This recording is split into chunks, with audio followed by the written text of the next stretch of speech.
What? Sophia, you didn't intervene when...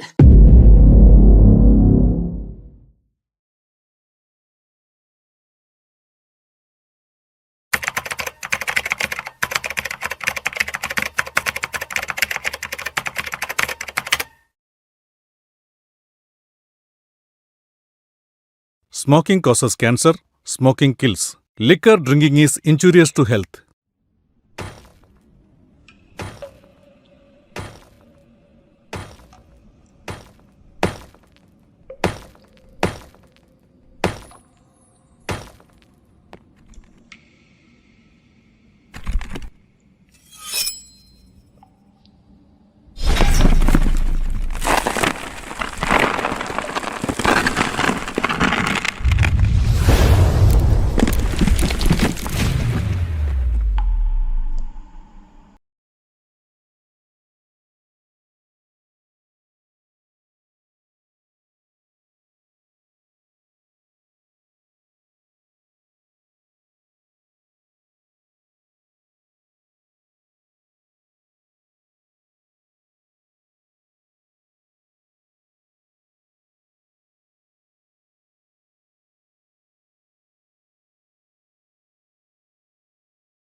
If you've ever cried at a wedding that never happened, you're not alone.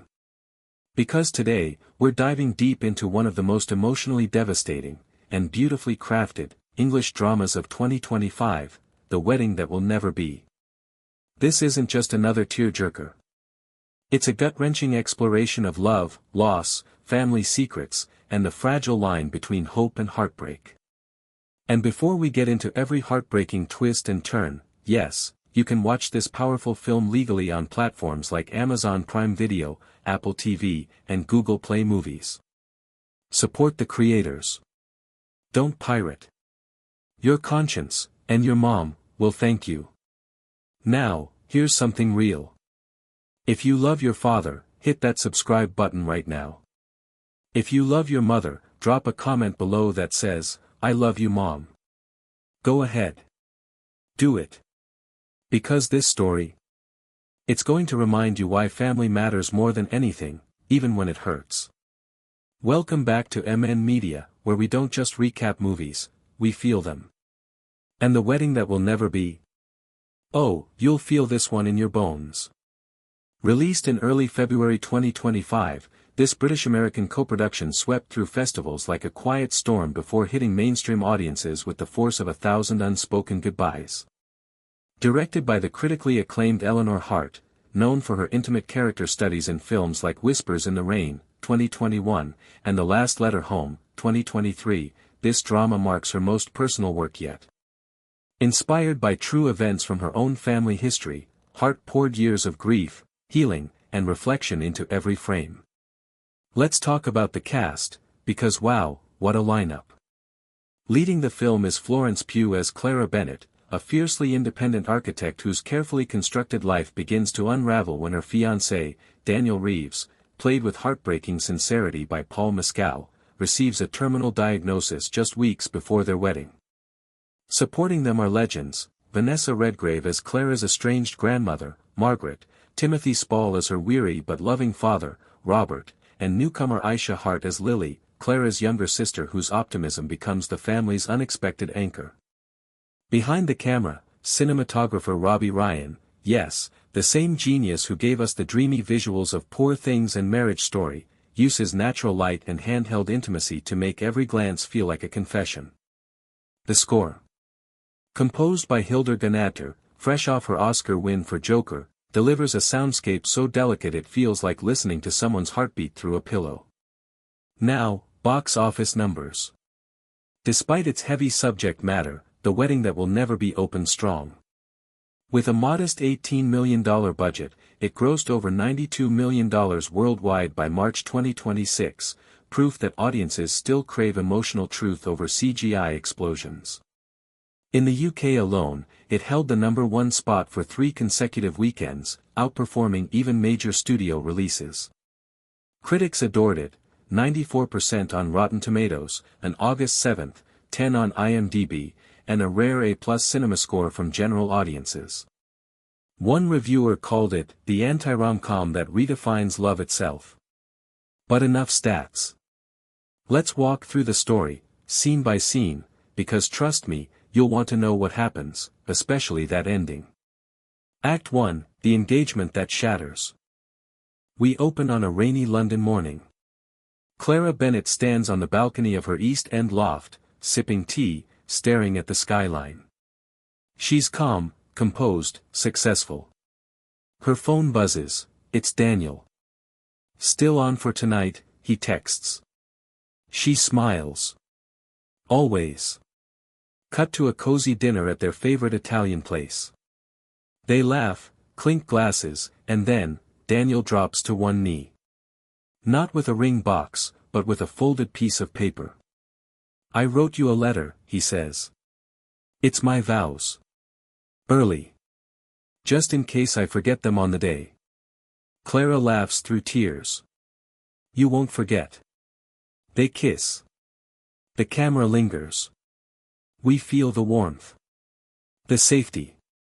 The future. 2 weeks later, everything changes. At St. Mary's Hospital, Daniel sits pale-faced in a sterile exam room. Clara holds his hand tightly. The doctor speaks softly, stage 4 glioblastoma. Aggressive. Prognosis, 6 months, maybe less. Clara doesn't cry. Not yet. She nods. Asks practical questions. But in the car afterward, she grips the steering wheel so hard her knuckles whiten. Daniel stares out the window. "Do we cancel the wedding?" he whispers. Clara turns to him, eyes blazing. "No. We move it up. We get married next Saturday." He tries to protest, about money, guests, logistics, but she cuts him off. "I don't care about flowers or cake. I care about saying, 'I do,' while you're still here to hear it." This moment sets the tone, love as defiance. Love as rebellion against time. Back home, Clara calls her parents. Her mother, Helen, died 5 years earlier, cancer, too, so it's just her dad, Robert, and her sister Lily. Robert answers on the third ring, voice thick with sleep. When Clara tells him, there's silence. Then a shaky breath. "I'll be there tomorrow." Lily, ever the optimist, immediately starts planning. "We'll do it in the garden. Grandma's roses are blooming."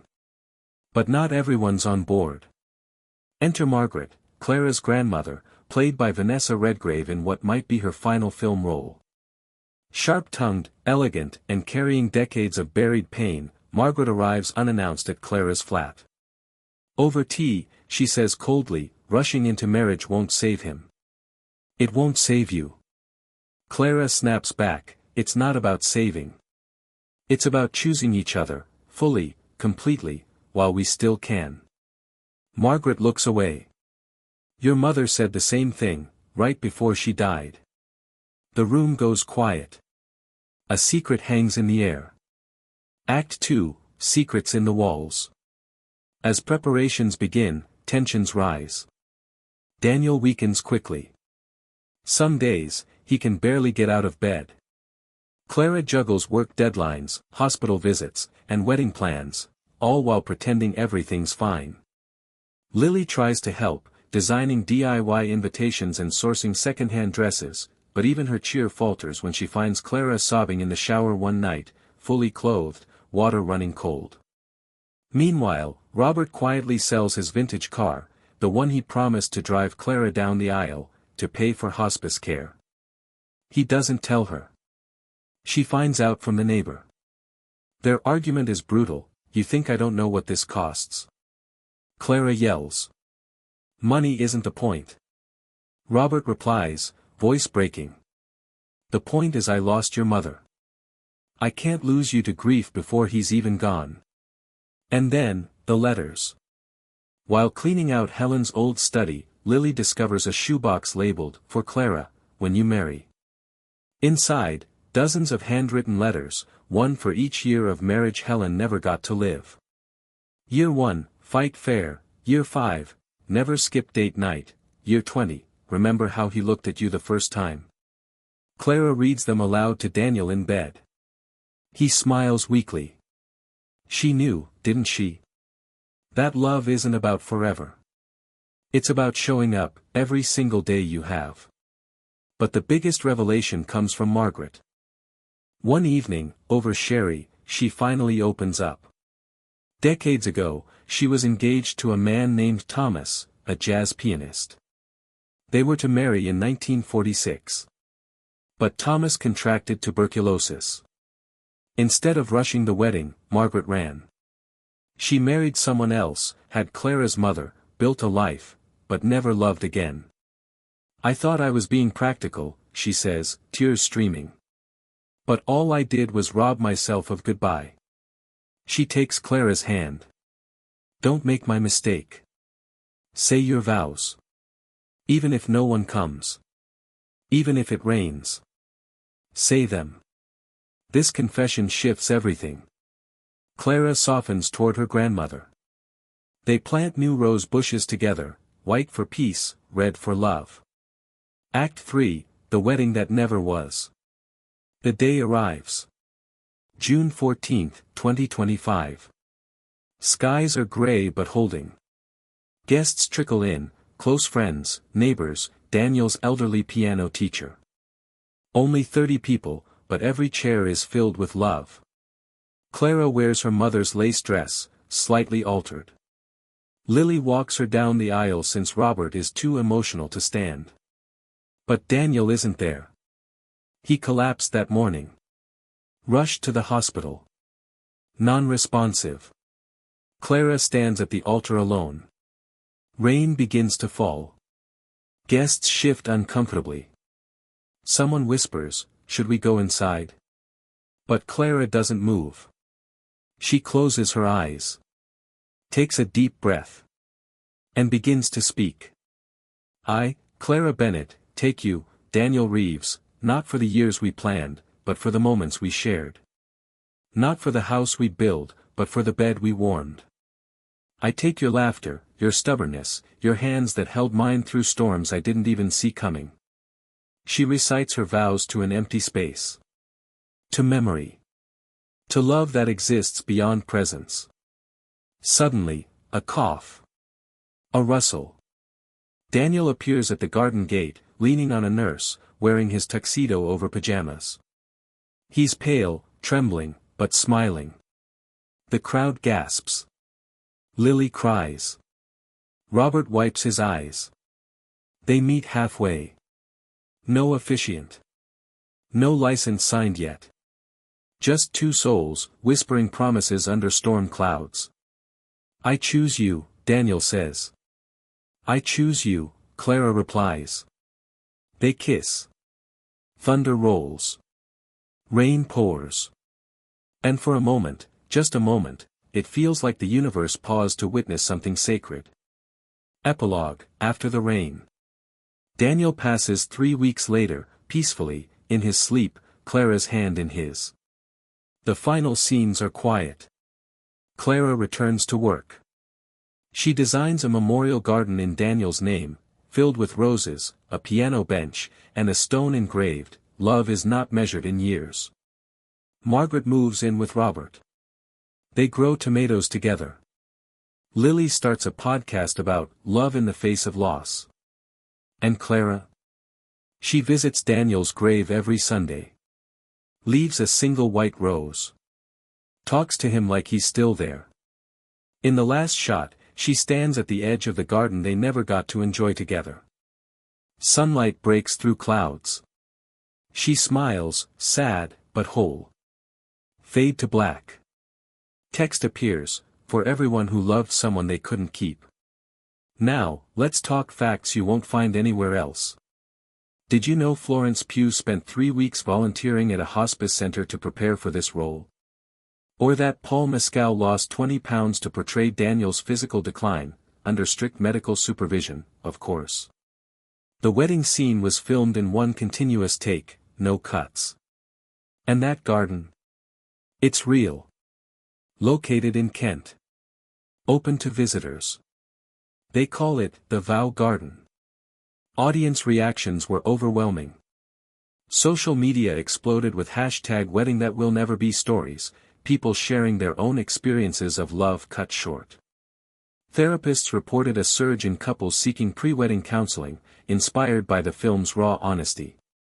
Even royal commentators noted that Princess Kate was seen wiping tears during a private screening at Kensington Palace. Critics praised the film's refusal to romanticize illness. "It doesn't make death beautiful," wrote The Guardian.